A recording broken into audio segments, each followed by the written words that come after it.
coaches, with you first. Randy, maybe you'll start and give us a just kind of an opening statement, talk about how your bowl week experience has been so far and how preparations are going. Well, first of all, we're tremendously excited to be here. Excited for the opportunity to get the invite to come to the Peach Bowl. We feel like we've had a really good year, very productive year. At Florida State, we plan on winning them all. We hope to be in the playoff and have a chance to win the national championship. Didn't happen this year, but for what this team is and what we have accomplished, we're very excited. Got a great opportunity to play a really good Houston football team. Hopefully springboard into next year. We are young. We had one senior on offense and I think 13, 14 seniors total on the whole team. So got a lot of these guys coming back. So hopefully we can take this opportunity, take advantage of our practices we've had here in December, which I think have been really good. Build on that, go out, play well in the game, and use the experience to build for next year. All right, Coach Dawsey. Just kind of repeat. I don't want to repeat what Randy said, but it's definitely been a great week here, being here in Atlanta. Got a great fan base of the Seminoles here in Atlanta, so that helps a lot. When you go around, you see a lot of the Seminole fans here, and for us to be at this bowl, it's a great opportunity for us. And we got, like Randy said, we got a young team, and any chance you get a chance to get out there and get extra practices in, well, we're looking forward to it. And like Randy also said, it's a great opportunity for us to play a great football team and for us to build for next year. Okay, thanks, Coach. Sean, I'll ask you, what's been your favorite bowl week event so far, sort of off the practice field, more of the fun stuff? What have you enjoyed the most so far? I'd say last night was pretty fun, being around the team and, seeing the guys play a different sport. It was pretty cool seeing Brock and Francois and Derwin, play basketball as well as they did. And kind of, they made some big shots at the end, and it was kind of nice to see the team, go crazy and kind of bond that way. So that was probably my favorite so far. Yeah, nobody rolled an ankle or anything, did No, that was what I was worried about, too. Okay. All right, make sure everybody's healthy. Dalvin, what about you? What's been your highlight of the week so far? I can say the lip singing because you get to see everybody's character and see how funny they is.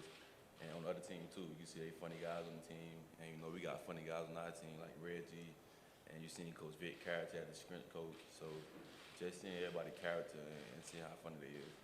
All right, good enough. All right, gentlemen, we're warmed up. We're ready to go. We'll go ahead and open it up to questions. If you would just raise your hand. We've got wireless microphones on each side of the room. Please announce your name and who you're representing and who your question is directed to, and we'll get the mic to you. All right, somebody's got to be first, guys. Let's go. All right, right here in the back over here on the aisle. Lane Hurt, Seminoles.com. Coach Dawsey, with Kermit Whitfield, when did you really see him step it up and really get developed? Was that an off-season thing with his route running, with understanding the offense more? When did it really start to click in for him? Doing 2 days training camp. He missed a lot of the spring with a hamstring, so we weren't really sure how he was going to come back and respond. But doing 2 days, he came in with a mindset of just working and competing and playing and practicing hard every day, and it paid off for him. He had a great year for us. All right. Over here, Doug. Doug Robertson, the Atlanta Journal-Constitution. Coach Dawsey, can you talk about what makes Houston's defense so effective, and do they remind y'all or have any similarities to any defenses that you've already faced this season? They do a great job with their blitzing. They got the zone blitzes behind it, and they create chaos for the line up front, and I think that's a big part of their success, that they send guys and they'll drop linemen, all going back and forth with the different linebackers, safeties, so you never know who coming. They all stand up at the line of scrimmage, and then some will come and some will drop back. So they zone blitzes create a lot of problems and I think that's why they had so much success, because they got a lot of interceptions. They got like 17 interceptions this year, so they definitely create chaos on the defensive side of the ball. Do they remind you of any other defenses faced this season?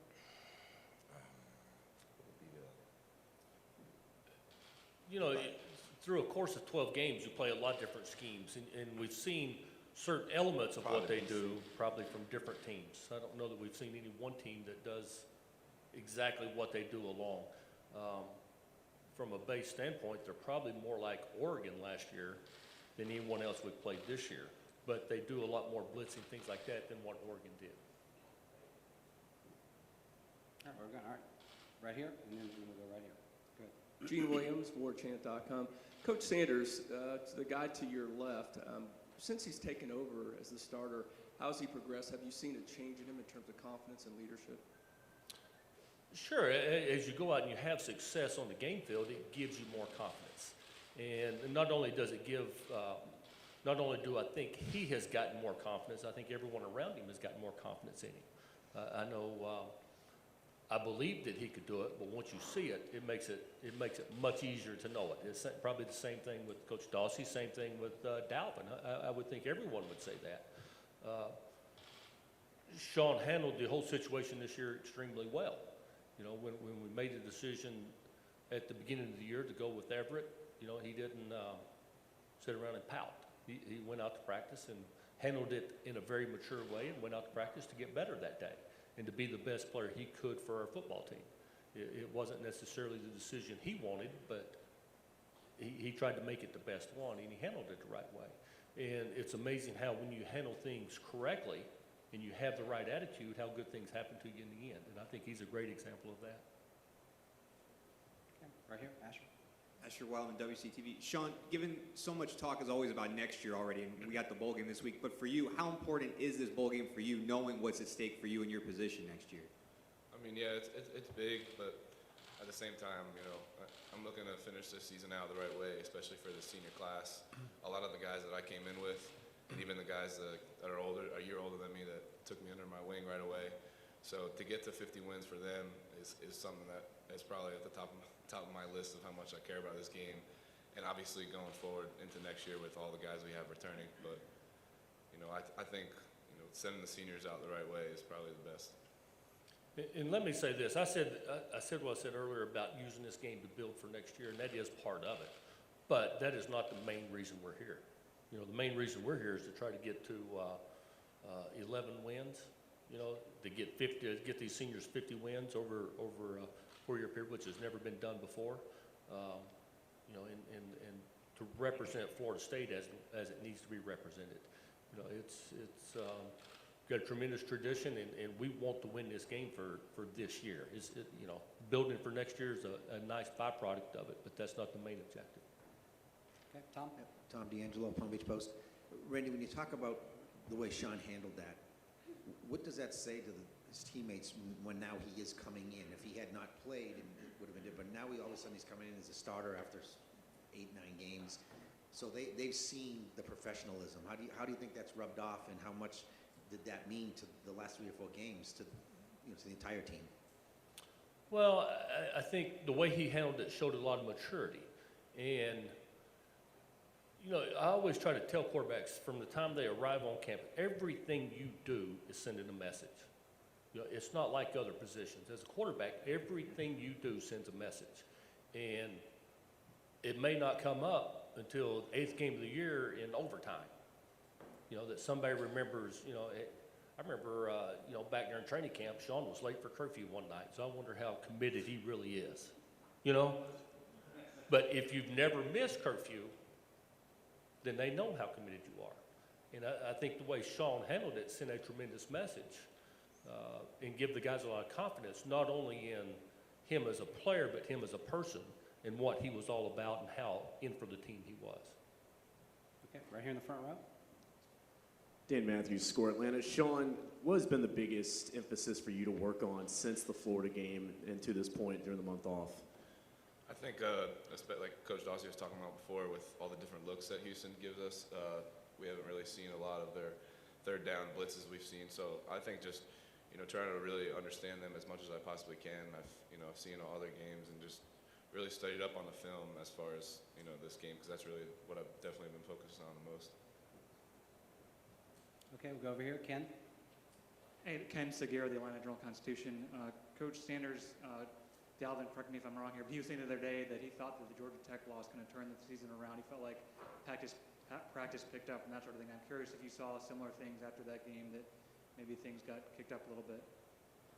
Well, I think there was a sense of urgency that increased after that game. You know, we've gone a long time without losing a regular season football game. And we had a number of guys on the team that had never lost a regular season game. Just the fact that it could happen, that it did happen, and it happened not because Georgia Tech didn't play well, but we didn't play our best. And as coaches, we preach to them all the time, usually you go out and you play like you practice. And if you don't practice well on Monday, you don't practice well on Tuesday, you don't practice well on Wednesday, normally you don't play well on Saturday. So I do think a little bit of that sense of urgency as far as preparing to play did increase. All right, let's try to get Dalvin involved here. Somebody's got You know, I didn't know it. He ran for almost 1,700 yards this year. I was looking at the stats coming over. I was like, hey, go on, That's a Dalvin. lot You of ran for a yards, lot Coach. of yards. We need That's to a get lot you of the ball. Yeah. All right, right here in the back. It's good timing because my question is for Dalvin. Dalvin, from a player's perspective, did it impress you to see how Sean handled things while he was the backup? So when he did step in as a starter, he had your guys' full respect and attention? Yeah, like Coach said, you know, Everett was named to start at the beginning. So Sean stepped in, played a major role, you know. Actually came off the bench that game and, you know, went right in and, you know, he was making plays. So that's a guy you got to respect. And, you know, as quarterback position, he our leader on the team. He lead the offense. So he a guy you got to respect. And, you know, I respect him. We know that. And the whole offense, you know, we follow him. And, you know, he lead us the right way. So he came in making plays and, you know, we love him for that and we respect him. Okay, all the way in the back. All right, Allison Posey, WTXL. Either coach and Sean, just with this offense being so young, how has this team really evolved and grown over this season? Don't fight over it. Well, I think when the season started, we knew as coaches that we would be a better team week 6 or 7 than we were week 1. And we expected to be a better team week 12 than we were week 6. And that's kind of the natural progression of teams in general, but especially when you have young players. You know, it's been an unusual year a little bit, and we've had so many different guys have to step up. I think we've played, you know, Dalvin's had his injuries. You know, Jaquez had to step in at tailback. You know, obviously we've played 2 quarterbacks. We've played, I think, 3 centers. We've played 3 different right tackles. You know, different left guards. It's been a season where we've had to mix and match and play a lot of different people. So to get to where we're at, as young as we are and with the injuries we've had, we're pleased. We're certainly not satisfied, but we're pleased. And obviously our defense has played very well. Coach Kelly and that group has done a tremendous job. We do have a good kicker, although I don't talk about kickers very often. And our punters played very well. And Coach Fisher does a tremendous job of putting the team together. You know, it's not what the offense does, it's not what the defense does. It's what the whole team does together, how it all fits.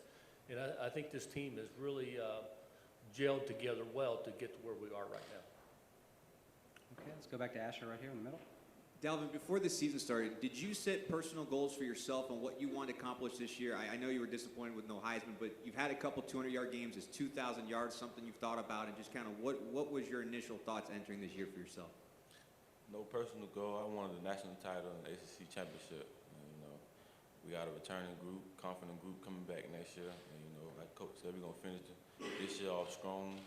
And, you know, that's our goal. We're trying to win a national title and the ACC championship. So that's my goal right there. No personal goal.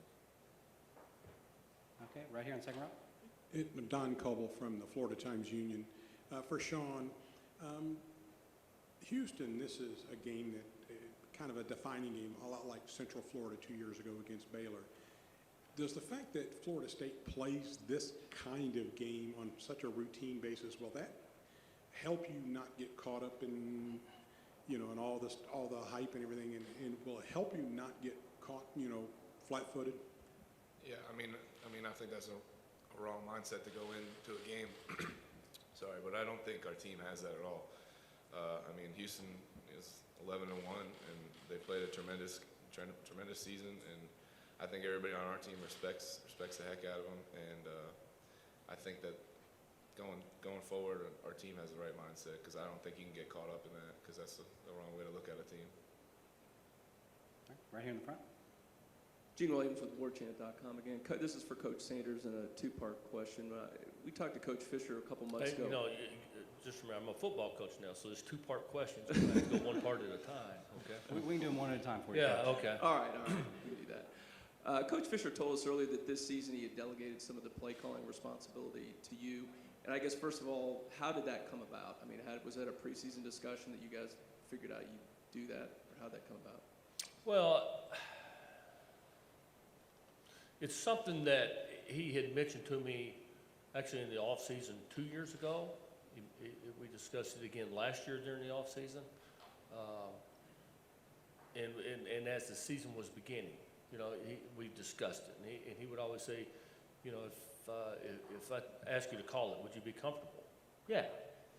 Well, he would call it, and that's kind of the way it went. And then during the course of the season, he called me went to his office one day during the week and said, hey, would you be comfortable calling this game this week? And I'm like, Coach, I always try to get ready just in case. And, he said, well, I want you to take it and be ready to do it the rest of the year. And the kind of the way we've done it is I'll call it for a while. He may see something. He'll call plays. He may be calling a series or two. Then I say, Coach, how about such? And so it's been kind of a cooperative effort along the way. And neither one of us have a big enough ego that we're worried about how it works out. We're just worried about winning and doing what's right. And I think so far it's worked out really well. Well, that's the other part, as you mentioned the ego, because I know Coach Fisher loves to call plays and all that. So what does that say? Did he put that confidence in you to be able to take over some of that responsibility? Well, it's a tremendous compliment, no question, that he has confidence, that he has the trust.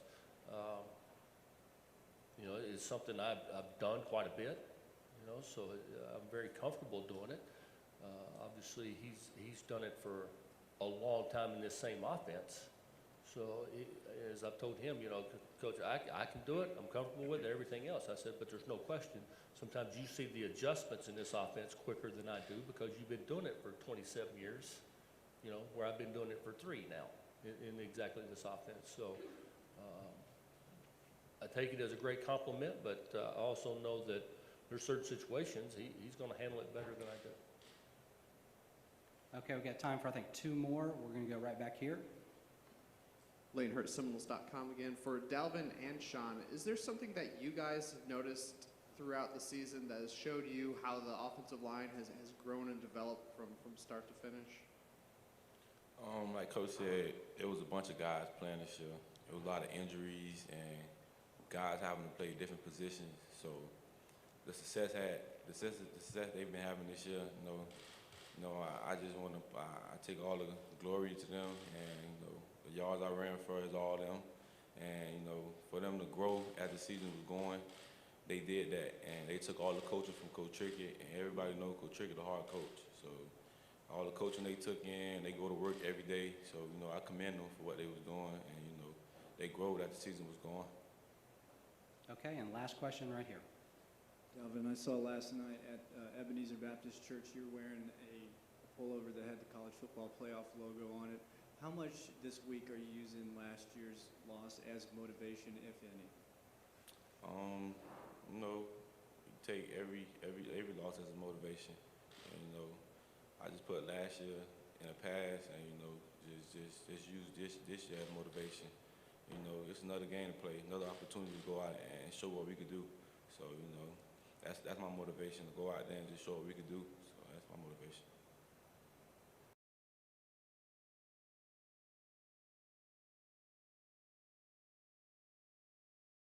Yeah, bowl week's been really good, and practice has been really good. That's the most important thing, and we're looking forward to playing this great bowl game against Houston. All right, Roberto, what about you? What's been the highlight of the week so far? Highlight of the week. I don't know. I think the basketball competition last night. I think that was pretty fun. Were you one of the shooters? Oh no. We probably got like 2 or 3 points if I would have done that.